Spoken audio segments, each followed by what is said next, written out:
ধৌত করবা।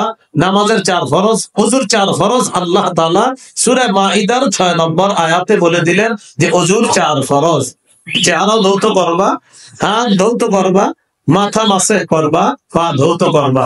তো আল্লাহ বলেন নামাজের ইচ্ছা যখন করবা পবিত্রতা অর্জন করবা। এখান থেকে বুঝলাম ওযু না থাকলে ওযু করা। সহিহ বুখারীর বর্ণনা 6954 নম্বর হাদিস।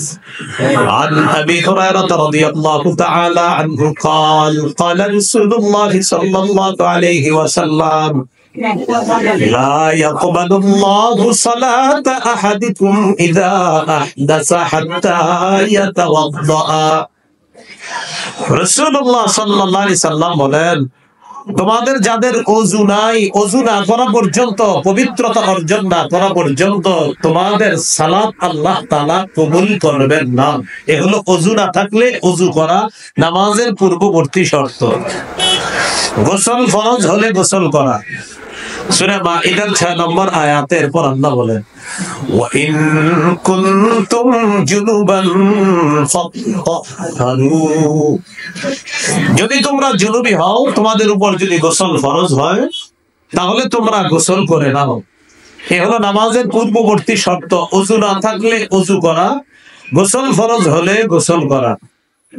এই হলো শরীর পাক করা। 2 নাম্বার কাপড় পাক। সূরা মুদাসসিরের 4 নম্বর আয়াতে আল্লাহ বলেন ওয়া থিয়াবাকা ফাতাহহির, আপনি আপনার কাপড়গুলা পবিত্র করেন। সহিহ বুখারীর বর্ণনা 227 নম্বর হাদিস। আসমা রাদিয়াল্লাহু তাআলা আনহার বর্ণনা, এক নারী রাসূলুল্লাহ সাল্লাল্লাহু আলাইহি সাল্লামের কাছে এসে মাসালা জিজ্ঞাসা করছে। আমরা কেউ হাসবো না। এক নারী নবীজির কাছে এসে ওই মাসালা জিজ্ঞাসা করেছেন। মা বোনরা আল্লাহ প্রদত্ত মাসিক একটা অসুস্থতার সম্মুখীন হয়। এই অসুস্থতার সম্মুখীন হওয়ার পর কাপড়ের নাপাকি লাগলে সেটা কিভাবে পাক করবে, এই মাসালা রাসূল সাল্লাল্লাহু আলাইহি সাল্লামকে জিজ্ঞাসা করলেন। জাআত ইমরাতুন নবী সাল্লাল্লাহু আলাইহি ওয়াসাল্লাম, এক নারী রাসূলুল্লাহ সাল্লাল্লাহু আলাইহি সাল্লামের কাছে আসলেন। আসার পর বললেন আরাআইতা ইহদানা তাহিদু ফিস সাওবি ফাকাইফা তাসনাউ ইয়া রাসূলুল্লাহ। ইয়া রাসূলুল্লাহ, নারীরা যে অসুস্থতার সম্মুখীন হয় তাদের কাপড়ের মধ্যে নাপাকি লাগলে পবিত্র করার উপায় কি আপনার কাছে জানতে চাই। নবীজি বললেন তাহুতুহু, 1 নাম্বার উপায় হলো নাপাকিটা ঘষে উঠাবে, ঘষবে, নাপাকিটা ঘষবে, 1 নাম্বার উপায়। 2 নাম্বার সুম্মা তুকরিসুহু বিল মা, এরপর পানি দ্বারা রিগড়িয়ে নিবে।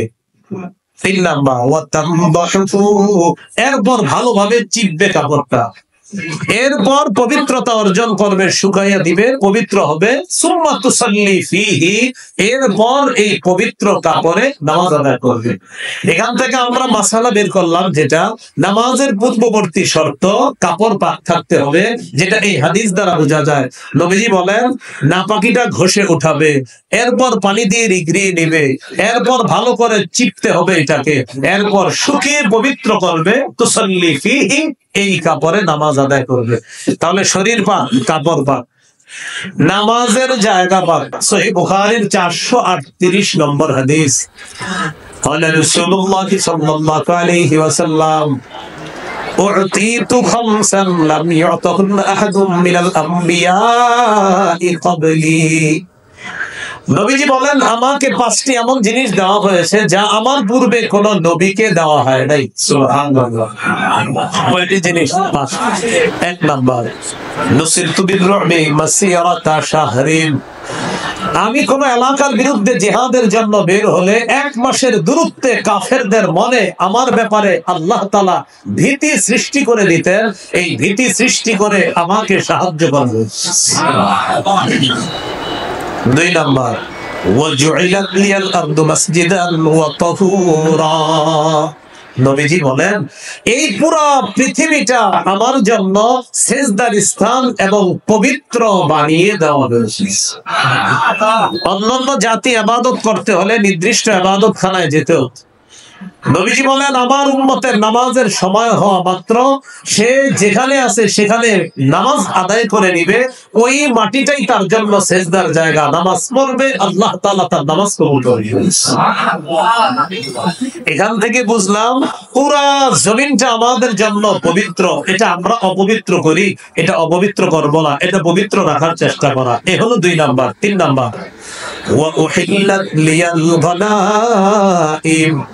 গনিমতের মাল আমার জন্য বৈধ করা হয়েছে।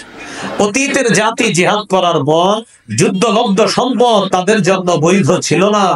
আমার উম্মত জিহাদ করবে, আমার উম্মত জিহাদে যে যুদ্ধলব্ধ গনিমতের সম্পদ পাবে, এটা তাদের জন্য আল্লাহর পক্ষ থেকে বৈধ করে দেওয়া হয়েছে। وكان النبي يبعث إلى قومه خاصة وبعثت إلى الناس كافة। নবীজি বলেন অতীতের সব নবীকে বিশেষ জাতির কাছে পাঠানো হয়েছে, আমাকে সারা পৃথিবীর সবার কাছে নবী হিসাবে পাঠানো হয়েছে। 5 নাম্বার, وأعطيت الشفاعة। এই অনুবাদটা আমার সাথে সবাই মিলে একটু করে চলেন, বলেন আমাকে সার্বজনীন সুপারিশ করার অনুমতি প্রদান করা হয়েছে। যা আমি কিয়ামতের ময়দানে সবার জন্য আল্লাহর কাছে সুপারিশ করে বিচার ব্যবস্থা কায়েম করার চেষ্টা করব। বিচার ব্যবস্থাটা শুরু হবে না, আমাদের নবী সার্বজনীন একটা সুপারিশ করবে, আল্লাহ বিচারটা শুরু করেন, তখন আল্লাহ তাআলা নবীর সুপারিশে বিচার শুরু করবে। এই 5টার মধ্যে একটা হলো পুরা পৃথিবী পবিত্র, পুরা জমিনটা পবিত্র। তাহলে শরীর পাক, কাপড় পাক, নামাজের জায়গা পাক, সতর ঢাকা, সতর ঢেকে সালাত আদায় করা। সূরা আরাফের 31 নম্বর আয়াতে আল্লাহ বলেন, ইয়া বানি আদম খুযু যিনাতাকুম ইনদা কুল্লি মসজিদ। হে আদম সন্তান, প্রত্যেক নামাজের সময় বেশভূষা ধারণ করো, সুন্দর পোশাকে তোমরা সালাত আদায় করো। এই জন্য শরীর পাক, কাপড় পাক, নামাজের জায়গা পাক, সতর ঢাকা, এটাও নামাজের একটা শর্ত। 5 নাম্বার একটা শর্ত হলো কিবলামুখী হওয়া। সূরা বাকারা 149 নম্বর আয়াতে আল্লাহ বলেন, ومن حيث خرجت فول وجهك شطر المسجد الحرام وحيث ما كنتم فولوا وجوهكم شطرا। নবীজি 17-18 মাস বাইতুল মুকাদ্দাসের দিকে ফিরে নামাজ পড়েন, কিন্তু নবীর মন চায় আহারে কিবলাটা যদি কাবার দিকে হতো, এটা নবীর মন চায়, আর খালি আকাশের দিকে তাকায়। আল্লাহ তাআলা বলেন, قد نرى تقلب وجهك في السماء فلنولينك قبلة ترضاها। নবী, আপনি যে বারবার আকাশের দিকে কেন তাকান, আমি জানি আপনি আমার দিকে তাকায় থাকেন যেন আমি কিবলাটা পরিবর্তন করে কাবার দিকে করি। আমি তো জানি আপনি বারবার উপরের দিকে চেহারা কেন উঠাইতেছেন।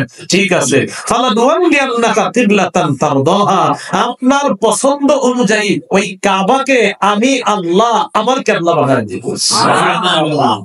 2 রাকাত নামাজ নবীজি পড়ে ফেলছে, 4 রাকাত ওয়ালা নামাজের 2 রাকাত পড়ে ফেলছে।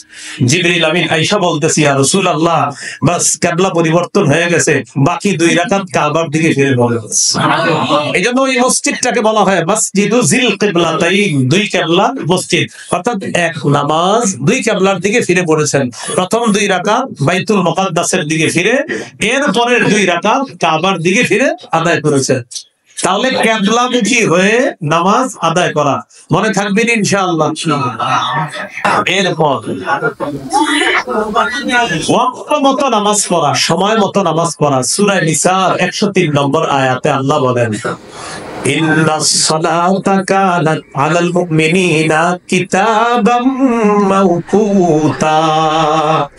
নিশ্চয়ই মুমিনদের উপর সময় মতো নামাজ পড়া ফরজ। নিশ্চয়ই মুমিনদের উপর সময় মতো নামাজ পড়া ফরজ। সহিহ বুখারীর বর্ণনা 527 নম্বর হাদিস।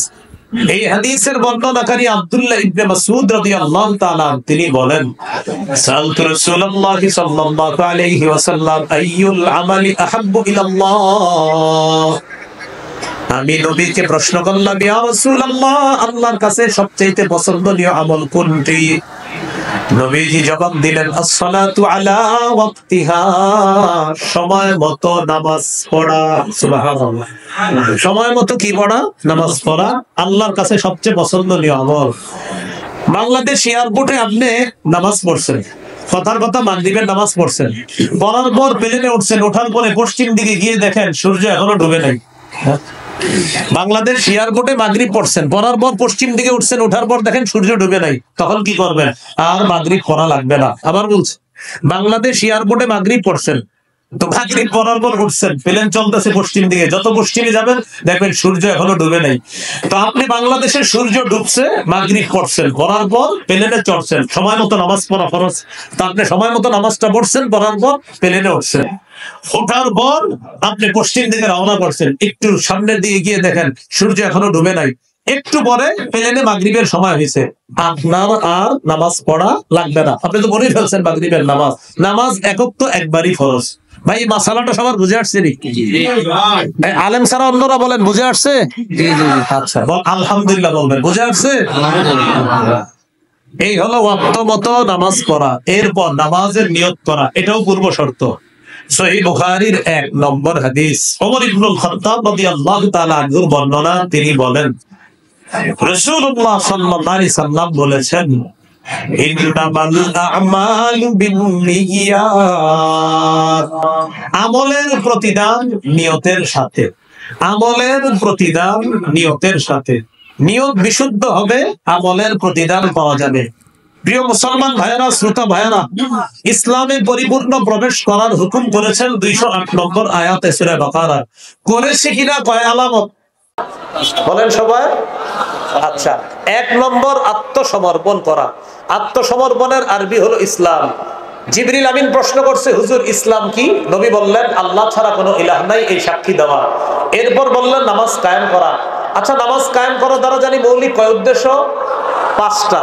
এই 5 উদ্দেশ্যের 1 নাম্বার হলো নামাজের পূর্বের শর্তগুলা গুরুত্ব দেওয়া। এই শর্তের আলোচনা আমরা করলাম। এটাও নামাজ কায়েম করা। নামাজ কায়েম করা দ্বারা দ্বিতীয় উদ্দেশ্য আল মুহাফাজাতু আলা রুকুই ওয়াস সুজুদ, রুকু সেজদা ধীরস্থির ভাবে করা, সুন্দর ভাবে করা। এটা হলো নামাজ কায়েম দ্বারা দ্বিতীয় উদ্দেশ্য। সহিহ বুখারীর 757 নম্বর হাদিস, 757 নম্বর হাদিস। রাসূলুল্লাহ সাল্লাল্লাহু আলাইহি সাল্লাম মসজিদে আসলেন। আসার পর এক ব্যক্তি মসজিদে এসে নামাজ আদায় করছে। নামাজ আদায় করার পর নবীজিরা এসে সালাম দিছে। ফারাদ্দা আলাইহি, নবীজি সালামের জবাব দিয়েছেন। সালামের জবাব দেওয়ার পর নবীজি বললেন, ইরজি ফাসাল্লি ফাইন্নাকা লাম তুসাল্লি, তুমি যাও আবার পুনরায় নামাজ পড়ো, তুমি নামাজ পড়ো নাই।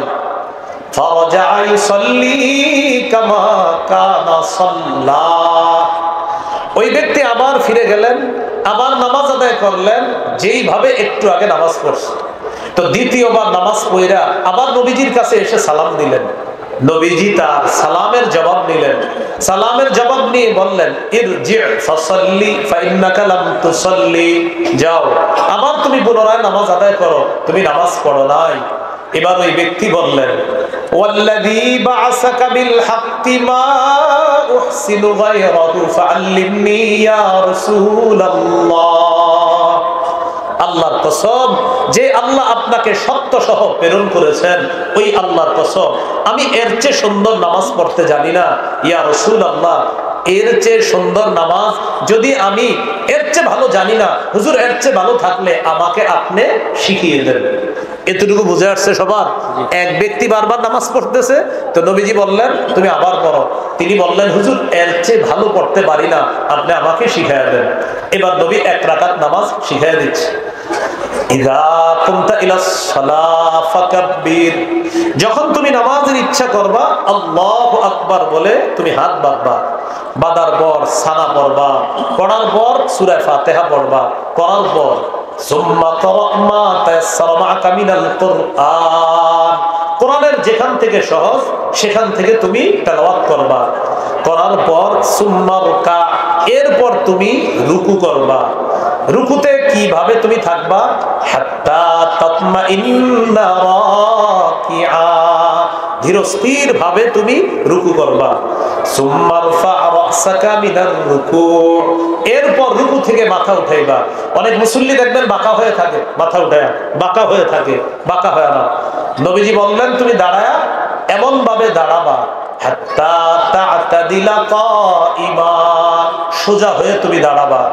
দাঁড়ানোর পর এরপর সুম্মাসজুদ, তুমি সিজদা করবা। হাত্তা তাতমাইন্না সাজিদা, ধীরস্থির ভাবে সিজদা করবা।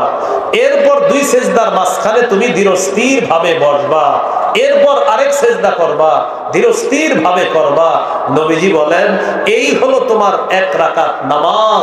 এইভাবে সারা জীবন তুমি যত রাকাত নামাজ পড়বা, এই রাকাতটার মতো পড়বা, তাহলে এটা নামাজ হবে, আর এই নামাজের সওয়াব আল্লাহ দান করবে। তাহলে নামাজ কায়েম করা দ্বারা 2 নম্বর উদ্দেশ্য কি ভাই? রুকু সেজদা ধীরস্থির ভাবে করা। বলেন ইনশাআল্লাহ। একটি হাদিস শোনায় আপনাদেরকে, যেটা আমলের প্রতি আগ্রহী করে তুলবে আমাদেরকে। সহিহুল জামে হাদিসের কিতাব 1671 নম্বর হাদিস। এই হাদিসের মধ্যে আছে عن عبد الله بن عمر رضي الله تعالى عنهما رأى ابن عمر فتى يصلي।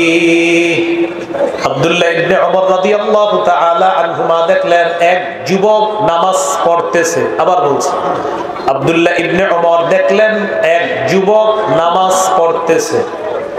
তো তার নামাজ দেখে আব্দুল্লাহ ইবনে উমর রাদিয়াল্লাহু তাআলা আনহুমা দেখেন লম্বা সময় নামাজে দাঁড়িয়ে থাকে, কিন্তু রুকু সিজদাটা লম্বা সময় করে না। রুকু সিজদা দাঁড়ানোর চাইতে একটু তাড়াতাড়ি রুকু করে, একটু তাড়াতাড়ি সিজদা করে। তো আব্দুল্লাহ ইবনে উমর রাদিয়াল্লাহু তাআলা আনহুমা বললেন আইয়ুকুম ইয়ারিফুহু, তোমাদের মধ্যে কেউ আছো এই যুবককে চিনে? এক ব্যক্তি জবাব দিয়ে বললেন আমির ও আব্দুল্লাহ ইবনে উমর আরিফুহু, আমি তাকে চিনি। আব্দুল্লাহ ইবনে উমর বললেন লাউ আরাফতুহু লা আমারতুহু আইয়ুকসিরা আর-রুকুআ ওয়াস-সুজুদা, আমি যদি তাকে চিনতাম তাকে আমি আদেশ করতাম রুকু সেজদা যেন একটু লম্বা করে করে। সে যেইভাবে লম্বা সময় নামাজে দাঁড়িয়ে থাকে, আমি তাকে চিনলে আমি তাকে বলতাম রুকু সেজদাটাও যেন সে একটু লম্বা করে করে। কেন? ফাইন্নী সামি'তু রাসূলুল্লাহি সাল্লাল্লাহু আলাইহি ওয়াসাল্লাম ইয়াকুল, আমি নবীজিকে বলতে শুনেছি ইন্নাল আবদা ইযা কামা ইলাস সালাহ উতিয়া বিযুনুবিহি কুল্লিহা ফাউদিআত আলা আতিকাই। আত্মসমর্পণ করা, এটার আরবি হলো ইসলাম। ইসলাম কাকে বলে?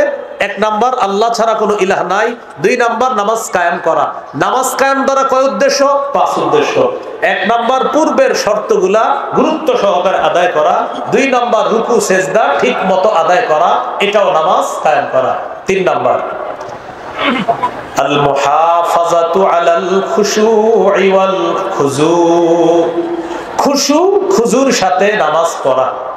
জন্মের পর থেকে খুশু খুজু শুনছি, কিন্তু খুশু খুজু কাকে বলে? ওলামা হযরত ছাড়া মাঠ থেকে কেউ আছেন বলতে পারবেন খুশু খুজু কাকে বলে? কাকে? একাগ্র চিত্তে নামাজ পড়া নাকি? মাশাআল্লাহ, বলেন একাগ্র চিত্তে কি পড়া? সবাই বলেন একাগ্র চিত্তে কি পড়া? যদি এটার মানে খুশু খুজু হয় তাহলে শব্দ দুইটা কেন? একাগ্র চিত্তে নামাজ পড়া। আমি যখন প্রশ্ন করব তখনই বুঝবেন যে না, মনে হয় কিছু বলবে অন্য কিছু। বলেন সবাই আমার সাথে বলেন, সহজে শিখে ফেলি। বলেন খুশু এর সম্পর্ক, বলেন কলবের সাথে, খুজু এর সম্পর্ক অঙ্গ প্রত্যঙ্গের সাথে। তাহলে এক অংশ আমি, বাকি অংশ আপনারা। প্রিয় ভাইরা বলেন তো খুশুর সম্পর্ক কার সাথে? খুজুর সম্পর্ক কার সাথে? আল্লাহু আকবার। নামাজে দাঁড়াইলাম, আমার পা আল্লাহকে সেজদা করবে, হাত আল্লাহকে সেজদা করবে, কপাল আল্লাহকে সেজদা করবে, নাক আল্লাহকে সেজদা করবে। এটা খুজু। বলেন এটা কি? খুজু। সবাই বলেন এটা কি? খুজু।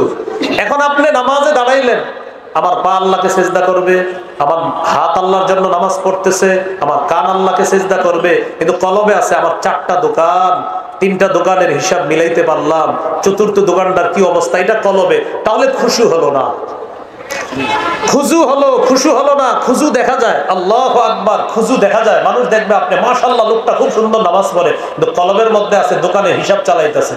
খুশু হলো না। খুশু আল্লাহ দেখে। এই জন্য খুশুর সম্পর্ক কলবের সাথে, খুজুর সম্পর্ক অঙ্গ প্রত্যঙ্গের সাথে। এবার সুন্দরভাবে মুখস্থ রাখি, বলেন কলব এবং অঙ্গ প্রত্যঙ্গ আল্লাহমুখী করে ইবাদত করলে সেই ইবাদতকে খুশু খুজু ওয়ালা ইবাদত বলে। তাহলে পরীক্ষা হয়ে যাক, অঙ্গ প্রত্যঙ্গ আল্লাহমুখী হয়ে ইবাদত করে এটাকে কি বলে? খুজু। না না, অঙ্গ প্রত্যঙ্গ আল্লাহমুখী হয়ে ইবাদত করে কি বলে? খুজু। কলব আল্লাহমুখী হয়ে ইবাদত করে কি বলে? খুশু। মাশাআল্লাহ, এই তো খুশু খুজু। আজকে থেকে আমরা সালাত আদায় করব, খুশুও লাগবে, খুজুও লাগবে ইনশাআল্লাহ। তবে যাদের খুশু আছে, অন্তরে যাদের খুশু থাকবে, তাদের জন্য নামাজ সহজ। সুবহানাল্লাহ। সূরা বাকারার 45 নম্বর আয়াতে আল্লাহ বলেন, ওয়াস্তাঈনু বিস-সাবরি ওয়াস-সালাহ ওয়া ইন্নাহা লাকাবীরাতুন ইল্লা আলাল খাশিঈন। আল্লাহ তাআলা বলেন, তোমরা ধৈর্য সহকারে নামাজের সাথে এবং ধৈর্যের মাধ্যমে, তোমরা নামাজের মাধ্যমে এবং ধৈর্যের মাধ্যমে আল্লাহর কাছে সাহায্য প্রার্থনা করো। মনে রাখবা, নামাজ কঠিন, তবে যারা খুশুওয়ালা মুমিন, যাদের কলব আল্লাহর জন্য ইবাদত করে, এই খুশুওয়ালা ইমানদারদের পক্ষে নামাজ একদম সহজ। তাহলে যারা কলব দিয়ে ইবাদত করবে, আমার অঙ্গ প্রত্যঙ্গ আল্লাহর জন্য ইবাদত করে, আমার কলব আল্লাহর জন্য ইবাদত করে, এই ব্যক্তির জন্য নামাজ আল্লাহ সহজ করে দেয়। তাহলে বলেন তো আল্লাহু আকবার, আমি কলব দিয়ে আল্লাহর ইবাদত করি, কলব দিয়ে কি বলে এটাকে? কলব দিয়ে খুশু। মাশাআল্লাহ। আমি অঙ্গ প্রত্যঙ্গ দিয়ে আল্লাহর ইবাদত করি, কি বলে? খুশু। তাহলে কলব অঙ্গ প্রত্যঙ্গ সব আল্লাহমুখী রাখতে হবে, এটার নাম হবে খুশু খুজুর নামাজ। আল্লাহ কথাগুলো মনে রাখার তৌফিক দান করেন। এই গেল নামাজ কায়েম করা দ্বারা তৃতীয় উদ্দেশ্য, খুশু খুজুর সাথে নামাজ পড়া। 4, পরিবারকে নামাজের হুকুম করা, এটাও নামাজ কায়েম করা। পরিবারকে নামাজের হুকুম করা, এটাও নামাজ কায়েম করা। সূরা তাহা 132 নম্বর আয়াত, 16 পারা, শেষ পৃষ্ঠা। হাফিজি কোরআন মাজিদ অনুযায়ী আল্লাহ বলেন, ওয়া'মুর আহলাকা বিস-সালাত। নবী, আপনি আপনার পরিবারকে নামাজের আদেশ করেন। পরিবারকে নামাজের কথা বলা, এর মানেও নামাজ কায়েম করা। নামাজ কায়েম দ্বারা 5 নম্বর উদ্দেশ্য, রাষ্ট্রের প্রতিটা মুসলমান যেন নামাজি হয়ে যায়, এই চেষ্টা করা, এটাও নামাজ কায়েম করা। রাষ্ট্রের প্রতিটি মুসলমান নামাজি হয়ে যেন যায়, এই দায়িত্ব 1 নম্বর রাষ্ট্রপ্রধানের। বলেন 1 নম্বর কার? বলেন পুরুষ রাষ্ট্রপ্রধানের। বলেন 1 নম্বর দায়িত্ব কার? পুরুষ রাষ্ট্রপ্রধান। সবাই বলেন কার? পুরুষ রাষ্ট্রপ্রধানের। বলেন যেই রাষ্ট্রপ্রধানের মধ্যে, যে রাষ্ট্রপ্রধানের মধ্যে 4টি মৌলিক গুণ থাকবে। 4টি মৌলিক গুণ থাকবে, এমন একজন শাসক আল্লাহর কাছে আমরা চাই। এমন একজন শাসক আল্লাহর কাছে আমরা চাই। সূরা হজের 41 নম্বর আয়াতে আল্লাহ বলেন, আল্লাযীনা ইম্মাক্কান্নাহুম ফিল আরদি আকামুস সালাহ ওয়া আতাউয যাকাতা ওয়া আমারু বিল মা'রুফি ওয়া নাহাউ আনিল মুনকার। আল্লাহ তাআলা বলেন, যাদেরকে আমি জমিনের ক্ষমতায় বসাই, রাষ্ট্রীয় ক্ষমতায় বসাই, তাদের মৌলিক কাজ 4টি। 1 নাম্বার আকামুস সালাত, তারা রাষ্ট্রীয়ভাবে নামাজ কায়েম করবে। 2 নাম্বার আতাউয যাকাত, রাষ্ট্রীয়ভাবে তারা যাকাতের বিধান চালু করবে। কিসের বিধান চালু করবে? যাকাতের বিধান। বলেন সুদ ভিত্তিক, বলেন সুদ ভিত্তিক রাষ্ট্র ব্যবস্থা, শেষ পরিণতি ভিক্ষা করা। যাকাত ভিত্তিক রাষ্ট্র ব্যবস্থা, শুভ পরিণতি ধনী হওয়া। প্রমাণ আফগানিস্তান। কারা?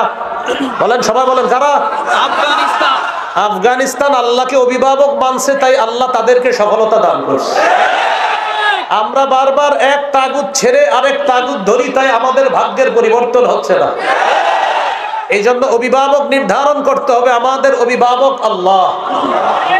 বারবার এক তাগুত ছেড়ে আরেক তাগুত ধরা মানে বৃষ্টি থেকে বাঁচার জন্য ঝর্ণার নিচে এসে দাঁড়ানোর মতো বোকার পরিচয় দেওয়া। এই জন্য অভিভাবক ঠিক করতে হবে। 3 পারা 2 নম্বর পৃষ্ঠা সূরা বাকারা 257 নম্বর আয়াতে আল্লাহ বলেন, আল্লাহু ওয়ালিয়ুল্লাযীনা আমানু, যারা ঈমানদার তাদের অভিভাবক আল্লাহ। ঈমানদারদের অভিভাবক কে? আল্লাহ।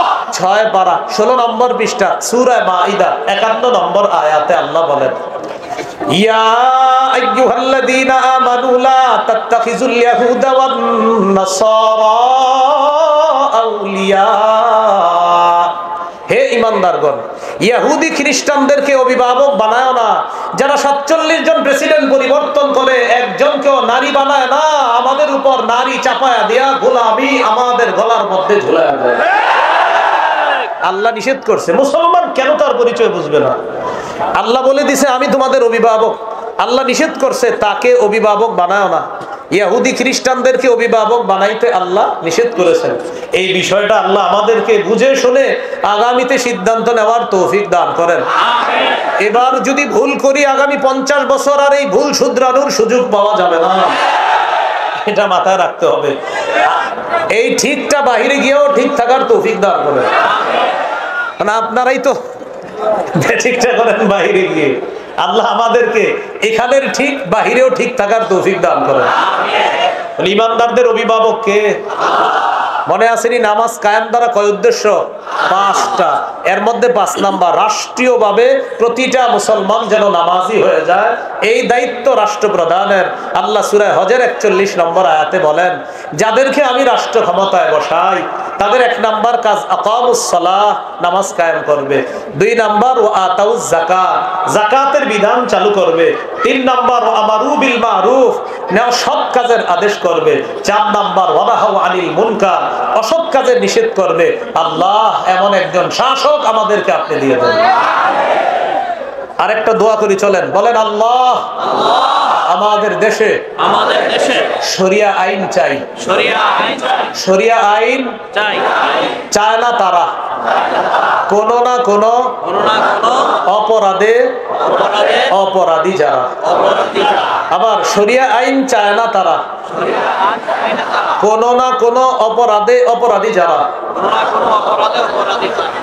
চোর শরিয়া আইন চাইবে না, হাত কাটা যাবে। ধর্ষক শরিয়া আইন চাইবে না, পাথর মেরে হত্যা করা হবে। নায়ক নায়িকা শরিয়া আইন চাইবে না, অন্য নারীর গায়ে অবৈধভাবে স্পর্শ করতে পারবে না। যত সব অপরাধ আছে এই অপরাধীদের পথে বাধা হলো শরিয়া আইন। এই জন্য শরিয়া আইন চায় না তারা কোন না কোন বাটপারিতে বাটপার যারা। আল্লাহর কাছে চাইতে হবে শরিয়া আইন। কি আইন চাইতে হবে? হ্যাঁ, আল্লাহ বুঝার তৌফিক দান করেন। এই হলো নামাজ কায়েম দ্বারা 5টা আপনার মৌলিক উদ্দেশ্য বললাম। 1 নাম্বার পূর্ববর্তী শর্তগুলা গুরুত্ব দেওয়া। 2 নাম্বার নামাজ কায়েম করা মানে রুকু সেজদা ধীরস্থির ভাবে করা। 3 নাম্বার নামাজ কায়েম করা মানে খুশু খুজুর সাথে নামাজ পড়া।